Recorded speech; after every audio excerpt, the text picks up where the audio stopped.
In the quiet, dusty village of Bethany, nestled on the eastern slope of the Mount of Olives, there lived a woman named Martha.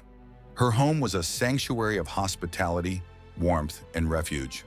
To understand Martha, one must look beyond the brief moment of rebuke recorded in the Gospel of Luke. She was not merely a distracted hostess, but a woman of immense duty and profound faith. In first-century Judea, hosting a prominent teacher like Jesus of Nazareth was an honor of monumental proportions. It required meticulous preparation, physical labor, and strict custom.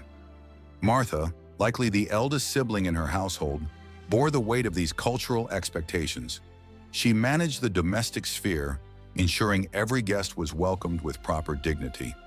When Jesus and his disciples arrived at her home, the atmosphere was undoubtedly filled with anticipation and urgency. Serving a large group of travelers demanded water, food, and effort. While Martha labored in the kitchen, her sister Mary chose a path that defied social norms of the era.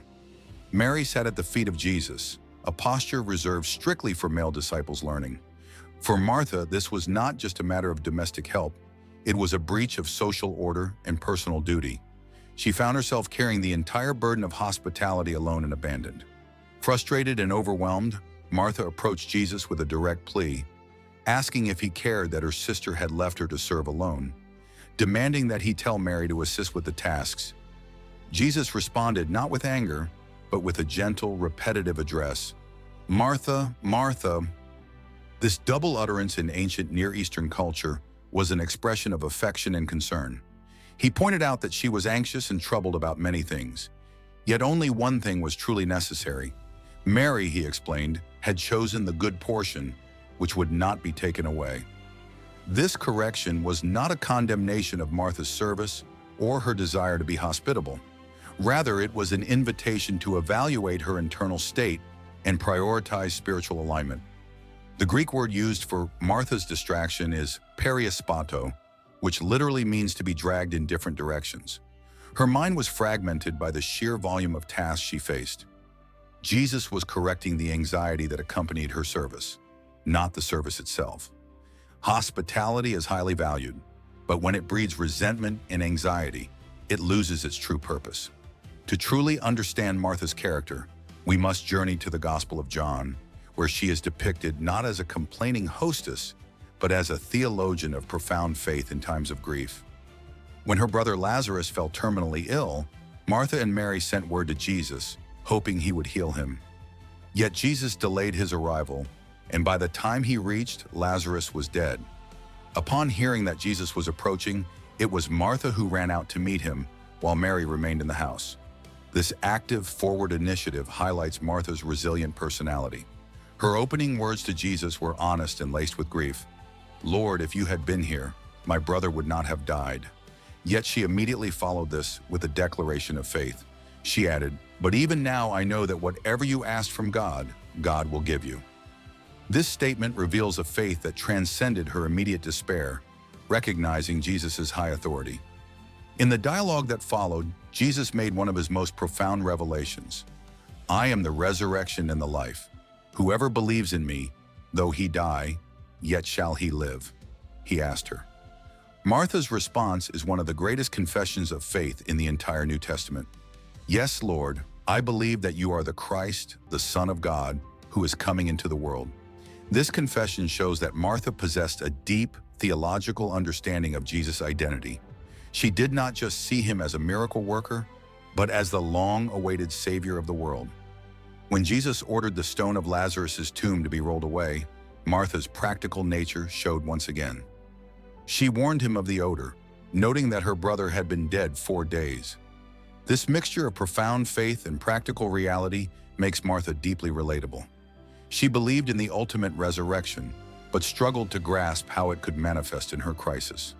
After Jesus raised Lazarus from the dead, we see Martha one last time in the Gospel of John.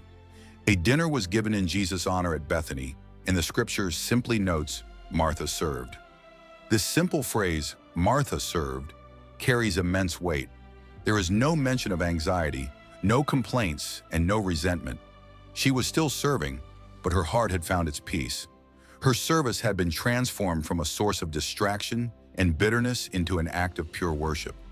She had learned the lesson of the one thing necessary while using her giftings. The narrative of Martha teaches us that the Christian life does not require us to abandon our practical responsibilities. The world needs people who cook, organize, and manage daily affairs. The danger lies not in the work we do, but in the posture of our hearts while doing it. When our service is driven by a need for validation, it leads to anxiety and division among people. When Jesus corrected Martha, he was rescuing her from the tyranny of the urgent. He was inviting her to sit at his feet first, so that her service would flow from a place of spiritual peace. The traditional contrast between Mary as the contemplative and Martha as the active worker has often been used to diminish Martha. However, both contemplation and action are very necessary. Without Martha's service, there would have been no meal, no welcoming home, and no physical support for Jesus' ministry. Her practical love was essential, and Jesus deeply valued her family. The text of John explicitly states that Jesus loved Martha and her sister and Lazarus. Her name is listed first, indicating her prominent role in the family and her deep spiritual bond. Martha's journey from a distracted, anxious hostess to a confident proclaimer of Christ is a powerful testament to growth. She shows us that correction from Jesus is an act of deep love. For anyone who feels overwhelmed by the demands of life, church, and family, Martha's story is a source of great comfort. It reassures us that Jesus sees our labor and desires our peace. We are invited to examine our own lives. Are we serving out of duty and worry, or are we serving out of overflow from sitting at his feet? The choice is not between acting and listening. By keeping our focus on Christ, our work is sanctified. Like the transformed Martha in John 12, we can step into our calling to serve others with a quiet confidence, free from all anxiety.